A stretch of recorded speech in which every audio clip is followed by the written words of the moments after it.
Hey hi నా video కనుక first time చూసినట్టయితే ప్లీజ్ సబ్స్క్రైబ్ చేసుకోండి అండ్ లైక్ కూడా చేసేసేయండి. ఇన్ కేస్ వీడియోకి కంటెంట్గా ఏమన్నా నచ్చితే కనుక షేర్ కూడా చేసేయండి, పర్లేదు. అండ్ ఇంక వీడియోలోకి వెళ్ళిపోతే ఇదైతే పార్ట్ 2 అండి. పార్ట్ 1 చూసిన వాళ్ళకి ఇది అర్థమవుతుంది. సో ఇంకా బాయిల్ చేసుకున్నాం కదా చికెన్ని, అలాగ వాటర్ అంతా ఇంకిపోయిన తర్వాత కొంచెం పసుపు వేసేసి దాని తర్వాత కారం వేసుకోవాలి. నేను వాడే కారం మాత్రం గుంటూరు కారం అండి, పట్టించిన కారము. సో గుంటూరు కారం అంటే తెలిసిందే కదా ఎంత ఘాటుగా ఉంటుందో. సో అందుకే నేనైతే కొంచెం వేసుకుంటున్నాను.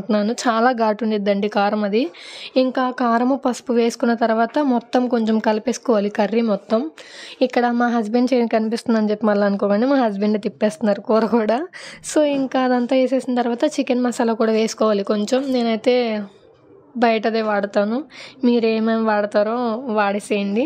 ఇంకా అలా మొత్తం వేసేసి కలిపేసిన తర్వాత మూత పెట్టేస్తే కొంచెం ఎగిరిపోయి ఫ్రై అయితే రెడీ అయిపోద్దండి. ఇంకా ఫైనల్గా కొత్తిమీర జల్లేసేసి ఇంకా కర్రీ అయితే దింపేసుకోండి.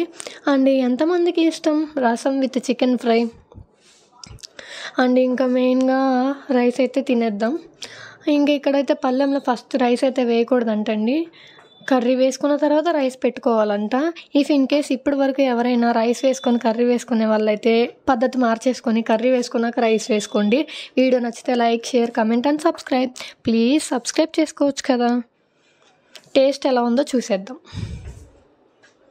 టేస్ట్ కూడా చాలా బాగా వచ్చిందండి. అంతే, బాయ్ బాయ్.